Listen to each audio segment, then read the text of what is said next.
Hi, Peter Walker here, and welcome to today's edition of the Transition Guy. Now, joining me today in the studio is Neil Sahota, author of On the AI Revolution. Welcome, Neil. Hey, Peter, really excited to be here, man. Thanks for having me on. Hey, listen, really great to have you here. I mean, you've had a pretty good sort of past in terms of technology, AI development, worked for some great companies.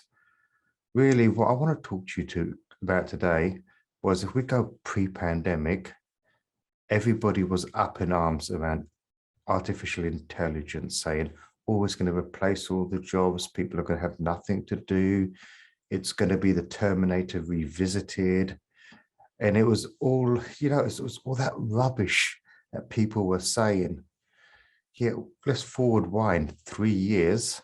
And we're in a situation where, like in the UK, 1.2 million job vacancies available. You take the US in October, what was it, the Great Resignation? Something like 4.8 million people resigned from their jobs. I mean, across the globe, there's a huge shortage. And really what I want to explore with you today is there's been great resistance in the past to technology and artificial intelligence, but surely we have no choice going forward. We don't. I mean, with the people shortage, this ironically has turned into the great accelerator for using AI to essentially take over some of these roles. And I'll be totally honest with everybody in that, if you're worried about AI taking your job, it probably already has in a lot of cases. It's just the nature of work. Whatever you're doing today, AI is probably able to do some of that. And so if you're not adapting, you're going to die. But you've seen that you've seen that, I'll give you a great example, will probably be accountancy. I mean, you look at the sophistication, whether it's QuickBooks or Sage, the bread and butter work that accountants did is no longer there. That's the big thing. I think a lot of people think, okay, it's the admin, the grunt work. Yeah, absolutely. But AI can actually do some of the cognitive work. And we're already seeing lawyers, like to a fairly large extent now, seeing a lot of their work they normally do their first 6 years. AI is actually able to do it now. Doesn't mean we're not going to need lawyers. It's just that the nature of what we expect lawyers to do is going to be different, and we probably will not need as many lawyers.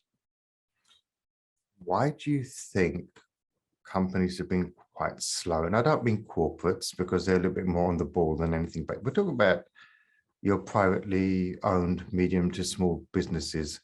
Why do you think they have been so slow to really explore or adopt AI? There's two things that I've seen. So one, they either don't believe the AI can do the work, or at least do it as well as a human being. And two, they think it's just prohibitively expensive. And at least on the second one, you can see that with I'll call it the commoditization and the development of some of these tools and solutions, the cost has really come down. I mean, I'm starting to actually see startups now leveraging some of these AI tools to essentially be like a fractional CFO. It's still that first one where it's a blow to our ego because we think we're human beings. And, Peter, you look at movies, TV, books, we always beat the machine. There's something special about us. But to say that the machine can actually do this better than we can, including things like read the emotional state of another human being, it's a pretty big blow to our ego and our place in the universe. I'm not sure that people either want to believe it or they want to accept it. But the reality is we need to learn to embrace it. We do, yeah. I mean, for most of us, we were children in the 70s when, especially like in the UK, we had probably the toughest period of economic activity going. I mean, we had interest rates climbing close to 20%. We had high inflation. I mean, we had 3-day working weeks. We had blackouts in terms of power. It was not good at all. And then there's some similarities between the 70s and today. And actually, when you look at technology, I honestly believe that when you're looking at sort of inflation proofing your business, surely technology, artificial intelligence has got to be one area one has to seriously consider. I mean, there's no doubt about it. look, just be honest, the people shortage aside, we know that machines are able to do things faster, cheaper, less errors. And this doesn't have to be about, human versus machine. It's just that you think about the work that we do. Even 20 years ago, the job you do today, 20 years ago, the work was still different. That wasn't changed by AI. It's just we evolve, we get better tools, right? The value is created elsewhere down the chain now, and the AI is just accelerating that pace. Where do you think technology and artificial intelligence is going to have the biggest impact, let's say, over the next 2 years? I actually believe it's going to be around creativity and problem solving. I'm actually already working on projects. We've actually used this with some big companies that there's this whole notion of hybrid intelligence, where you Okay. can actually augment human capabilities with machine abilities. And so AI doesn't have the same bias or blinders that we have on things that could happen, especially black swan events and the kind of the ripple events. Like if we go back to the beginning of the COVID pandemic, and I said to people like, hey, we're gonna have a cosmetic shortage, everyone would have thought I was an idiot, right? Said, or we're gonna have a shortage of video game consoles. Like, no, we got to worry about medicines and PPE and all that kind of stuff. But look what happened. But AI is actually good at figuring out those downward impacts and put us in actually in these scenarios, like in the digital twins or the metaverse, where we're actually forced to then try and figure out some problem solving and get some coaching. And actually, what we've seen is people come up with more creative solutions. They're more resilient and be able to react to unexpected events faster. I think that's really what we're seeing. And if we're not ready to adapt into that hybrid intelligence, and we're thinking like, well, I know things will change, but it's going to take 20, 30 years. Well, you're already too late. And I think that's the challenge, is you've just hit the nail on the head, that people think that this change is in the future. It's like everyone's talking about the metaverse right now. And now so many people don't realize the metaverse is here and now. They're saying, okay, well, we'll look at that 5 or 10 years from now, which is interesting. We've actually, think about it, farming, agriculture, one of the oldest professions. We developed AI tools back in 2015 around, analyzing climate information, soil content, balancing cash versus nutritional, all these things. But a couple of years ago, we started using the metaverse to build digital twins of people's farms. And now we can actually experiment and try more risky things to see what outcomes might actually happen without having to worry about what's actually happening in the real world. So being able to take more risk is not necessarily a bad thing, but it creates more opportunity. And when I tell people that, they're like, that can't be. I mean, the metaverse is a brand new thing. I mean, we should be able to do that for like 7 years. I'm like, it's already been going on for 2 years. Yeah, true. Do you think that for businesses, in terms of scenario planning, helping them to strategically forecast where their business is going to be, how important do you think AI is going to be in that space going forward? It's going to be critical, right? Even the smartest among us, we're only going to think about 7 to 12 scenarios, and we'll constrain that by what we think is likely, right? And we only can think 3-4 levels deep, where AI can think about millions upon millions of scenarios and take it 100 levels deep, right? I mean, look, again, I hate to bring up the pandemic, but even the WHO published a report saying there were actually 7 points we could have prevented the pandemic, and we blew all of them because we just didn't believe these things would happen. Right. If we had a little AI buddy helping us at that point plan this stuff out, it might have just kind of slapped us in our face and said, yo, you need to be on this right now, otherwise this thing's going to just devastate the world. So really, this needs a bit of disruptive thinking. How do companies go around about that and change their thinking? It really starts with one, obviously the mindset, realizing that we have a different set of computing capabilities. AI is the third generation of computing. And so everything we know about computers, we kind of got to forget and start with a, green screen, if you will, and say like, well, we've never done that before. That's never been possible before. That doesn't mean it's not possible now. We got to learn to actually think our mindset should be like entrepreneurs, right? Let's find that different way of doing something and leverage this new tool set that we actually have. And are there places that people can go to start learning about this stuff? There's a lot. Obviously, there's my book, On the AI Revolution, which was named best book of 2019. I do share some framework about how to do that. There's great sources out there like Cognitive World that actually filters and like curates a lot of the content about what people are doing, especially in the startup world. I mean, there's nice YouTube videos and stuff like that, but people don't need to worry about becoming a programmer or a roboticist or a data scientist. It's just understanding at a basic level what is AI and what the capabilities it brings forward. Because I could give you the world's best hammer, but if you've never not familiar with a hammer, you're just going to kind of stare at it, right? You got to Right. learn how to actually use it. And I think that's the challenge, is a lot of people are just paralyzed by this. I get it. Most people don't like change, but we are living in a time of rapid change. And so if you're not ahead of the curve, you're behind. I mean, I was telling people back in 2015, if you're starting to think about AI, you're already 3 years behind everybody else. How do you overcome the unionization of workforces, where you've got unions that do their very best? They think they're protecting the employees by blocking innovation. Because that's one of the things that we've got, is actually anything that's perhaps a risk to employee rights or employees' livelihoods tend to get kiboshed and blocked. How do we overcome that?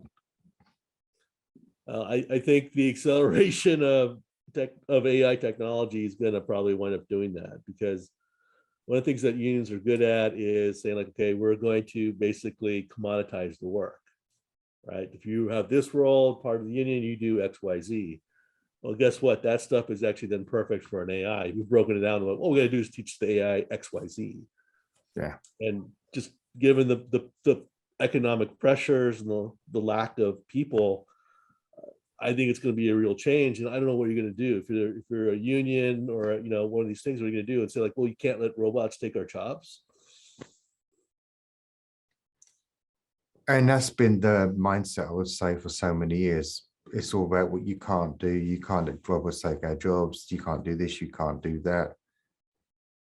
But looking at how things are developing, probably in the next 5 years, drivers like cab drivers, they're no longer bus drivers. They're probably no longer going to exist as jobs.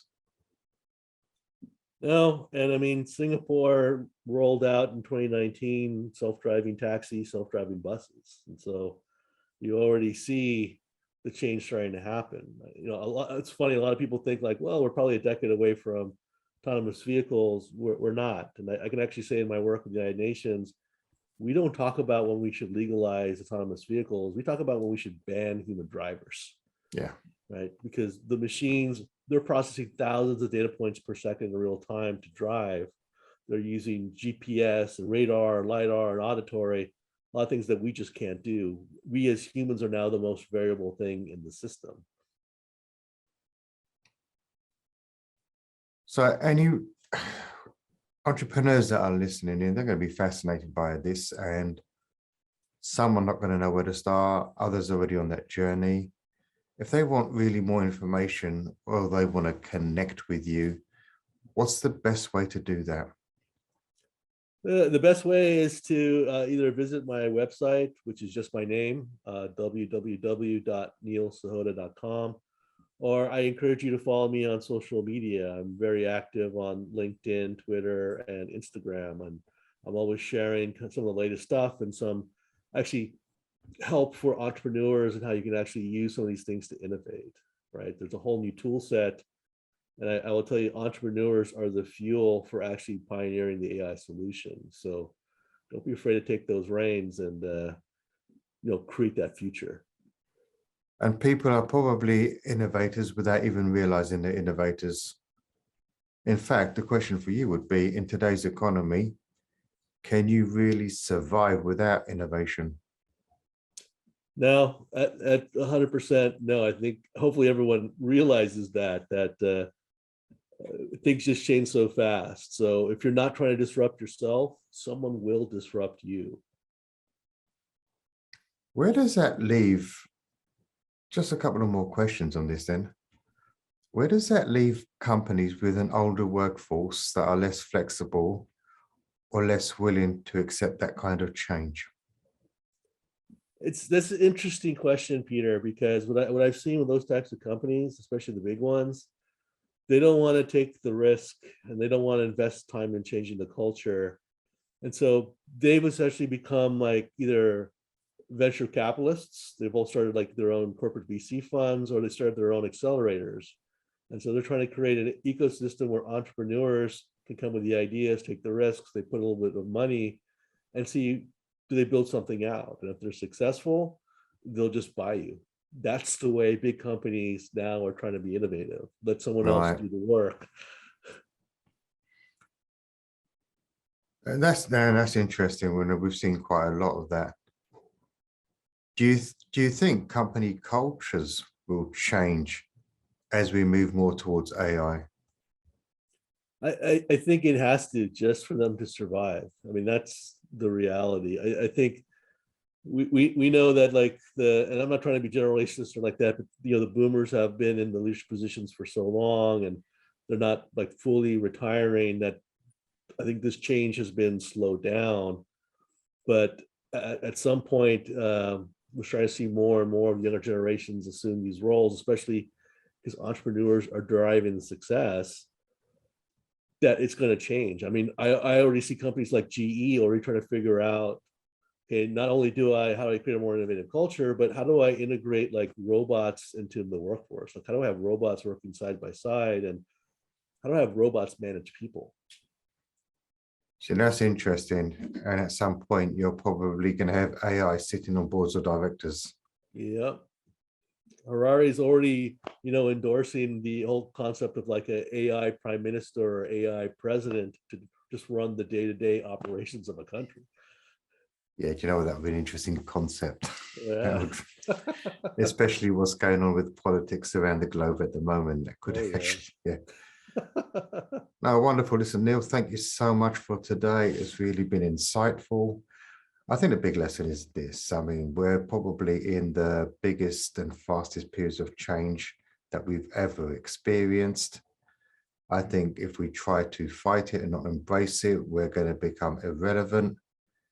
And most probably businesses that don't move with the times, especially in this high inflation economy, shortage of people, they're not going to survive. No, not at all. And that's But the harsh reality. it is, but it's not all doom and gloom. Like, we have the power to change things. We have the power to, take control and take it to the next level in our jobs, in our work, our companies. Don't be fooled that you think you have plenty of time to do that. If you're not racing to figure that out right now, you are behind the pack. And that's probably the big fear, is that so many people are behind the pack and they're just going to get squashed, especially over the next 2 years.